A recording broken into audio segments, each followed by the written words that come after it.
if you had the opportunity to be in a room privately with Donald Trump, PG-13, obviously, but what would you say to him? I'm curious, because what would you say to Donald Trump now if you had the opportunity? I'll start with you, Jeremy. If I was sorry, what was the question? If you had the opportunity to sit down with Donald Trump and you had the opportunity to talk with him in private, what would you say to him?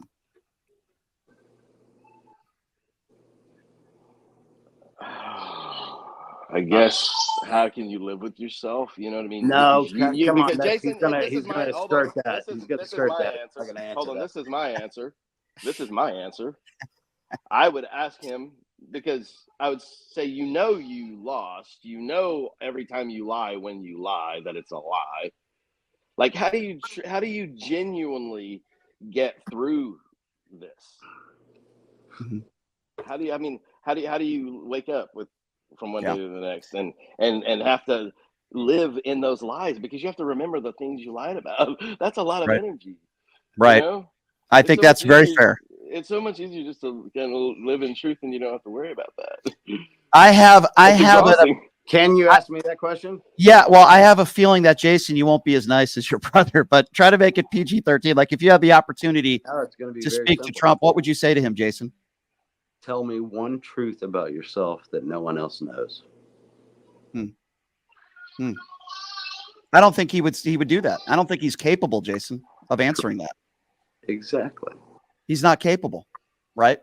That's no chance. Yeah, I think that's a good question to ask. I don't think he would answer it. Let's talk about some positive stuff. Kamala Harris, right? She would not only be the first female president, but obviously biracial, Indian, and Black. I think she's an extremely intelligent woman, a nice person. I was lucky enough to meet her last month. Jeremy, I'm so jealous, man.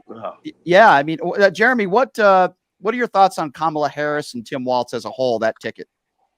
I think that it's re-energized the country. I mean, we're seeing record turnouts in Georgia and Pennsylvania. There are people that were not going to vote that are voting.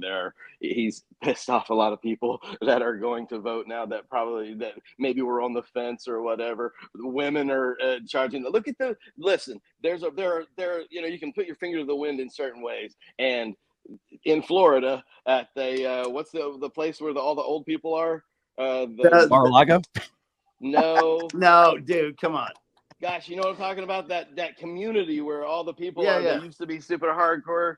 The villages are all having these like the villages. That's where they have the most STDs. Yeah. But anyway,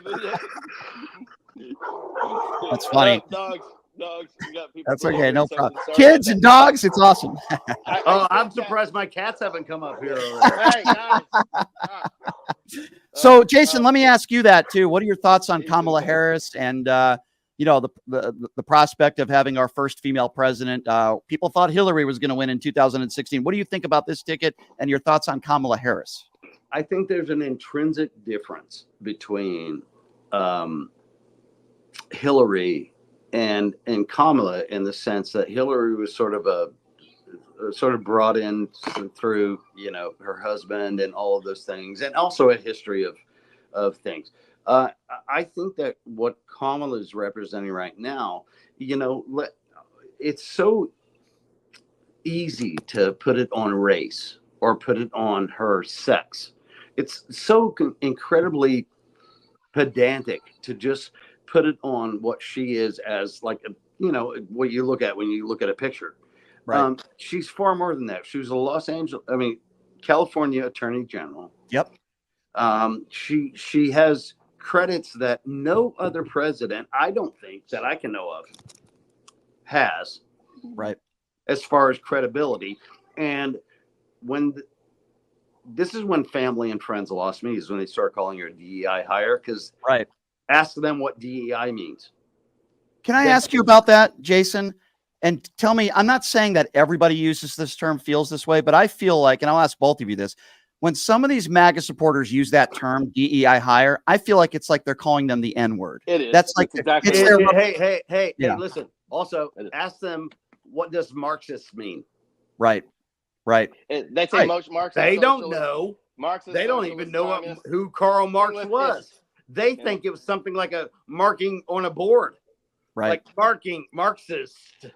Let me ask you another question because it's in regards to what you were talking about. Jeremy, I'll go to you first. The slogan, Make America Great Again. My personal belief is that means make America white again. Exactly. I think that's what that means. What do you guys think about that, Jeremy? I'll start Well, with you. and 100% means make America white again. I think that, I think we talked about this last time and how, ultimately, Trump, we've discovered the chink in our armor, and I think those things are going to be much more robust. We're going to be a much better system for the whole thing. So ultimately, he's going to wind up kind of making America great again in its own weird way. Yeah. Um, I hear what you're saying with that. Jason, what does Make America Great Again mean to you? It means the worms are coming out of the soil. It's his hatred has shown the rest of the country the awful human beings. And I have this thing that I call the red hat bonfire that's going to happen. It's going to happen. It's going to happen. And the rain brought the worms out of the sand. And when the worms came up and all the worms get together and they're all talking about their powers and everything, like, listen, when you have 15 white supremacists all rallying, well, they are so excited in that moment. It's like they all did acid together or they all did mushrooms together, whatever. They get really excited, but they don't realize, like, outside of your myopic little circle you're in, the other people are laughing at you. And so that they build up their base. You see these women with tattoos on their face, the Donald Trump dumpster tattoo of the lady, the Trump tattoo on the girl's head. Crazy. There's going to be a lot of regret. It's not just a cult, because calling it a cult, I think, is simplifying it. It's somewhere in people's brain, they need to be led by a string. Yeah. They need that. Right. They need it. And when they I say when I'm was going really to provide America it for great? you, regardless of their dissociation from the fact that he's a billionaire and you have food stamps, somehow they connect it. And I still, in my brain, can't get it. Brian, Have you guys? Brian, I do think that we need to take it from the whole "Make America Great" thing, just to make America great, right? When was America ever really? And through our history, America's always been great.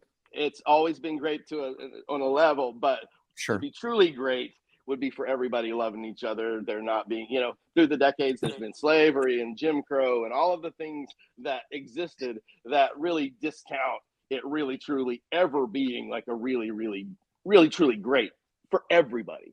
Great means great for everybody. No, and that's what the thing is that we're never going to be a completely socialist country. Right. We're never going to get to that point where everybody has everything, because then you become a communist, right? Yeah. And also the communist countries, everybody got the same amount of soup and bread every day. So was that better than whenever capitalism came in and then you had? I don't understand why one has to be why it can't be great without why does it have to become that? Because mankind and the desire for land. And this is what it goes back to. I mean, you look at the Good Earth, the beautiful book, The Good Earth, and it had to deal with, even though written by an American woman, which is crazy, but it's about the desire that land that gave you the food, that gave you the things that prosper your family, turned into something that they could capitalize on. Right. No, I hear that. I hear what you're saying there. And to what both of you are speaking of, but I look at this country and I love I'm so glad I live in America. At that point, though, I would still talk about, we still had slavery and Republicans want to ban books and they talk about critical race theory. Women couldn't vote for a very long time. 72. Right. I mean, is that what Donald Trump wants to go back to? That is exactly what he wants to go back to. Isn't that sad? Well, listen, all I can say. Listen. This is the thing. He is appealing to this very tiny group of very tiny brains. He's appealing to these people that just want to be force-fed an ideal So, because they Jason, don't know what's up and what's down. Jason, I agree That's with a what you're fact. saying. I don't disagree with you, but I'm still worried about November. And the reason why I'm worried is there's still a lot of people out there that aren't going to be voting for Kamala Harris. I'm Yes. still worried. The polls are very close. There are a lot of stupid people in this country. And if you're not stupid, you're smart, but you're selfish. And maybe you're in the top 1%. I don't know their reasoning, why they would support this man, but I'm still worried. I don't know if you guys are worried. I'm worried. This is my opinion is this. I think that people are genuinely disengaged. They're the same people that go to the supermarket and buy the Inquirer off the magazine because it has something really juicy in it, right? Right. So these are the people that aren't actually engaged in the perfunctory. We are a society. And so they go there and they go, I don't care, or I'm not going to vote, or whatever. I'm going to take the I'm not going to votes right now because those are all his guys. Mm-hmm. Because there are no I'm not going to votes on Kamala's side right now. And I think that she presents something that's positive versus trying to separate people, trying to say other people have bad genes. Right. I think the polls are misleading. Country. I think the polls need us to believe it because the polls are mostly led by mainstream media that needs people scared and needs people constantly tuning in and continuing to think very that possible this is as close as it is. But look, if you look at not only the rallies but the early turnouts. Sure. In both of these places, in all of these early places, it's overwhelmingly Democrat. And then I truly believe the people that are showing up in that third column of the people that aren't, Republican, because we don't know who's voting for what. They only know who's registration, right. by the ballot registration that's coming. They don't actually know who's actually voting yet. They're not turning. I think that's a good point. I think that's a good point, Jeremy. I hope you're right. I hope you're right. I think you're right. We'll find out. Before I let you guys go, I got to have a little bit of fun here. How many times in your lifetimes have you guys been mistaken for your brother? I can't even imagine how much that is happening. Dude, come on. How many stars are there in the sky? I mean, is it every day? Even today? Well, not It got now. to the point where I just started saying, when people meet me exactly and they think they're meeting Randall Pink Floyd, that it's the same experience to them as if they are. And so it got exhausting saying, actually I'm his twin, because a lot of times people didn't believe you and they were like, yeah, he just thinks he's better than everybody. Jeremy, how many times has someone said, man, I loved you in Dazed and Confused? A lot. I mostly just say thank you, depending on how much what I've got going on or whatever. Yeah, I've had it a lot from his side too. Sure, of course, you were great in Mallrats. But also, Jeremy's always been more of a social butterfly than me. Gotcha. So I've definitely been out and about, and people like, yo, man, we hung out, I met you. I'm like, I have no idea who you are. If there was one actor or actress in your career that you wish you could have worked with, that you never were able to work with, for both of you, who would that be?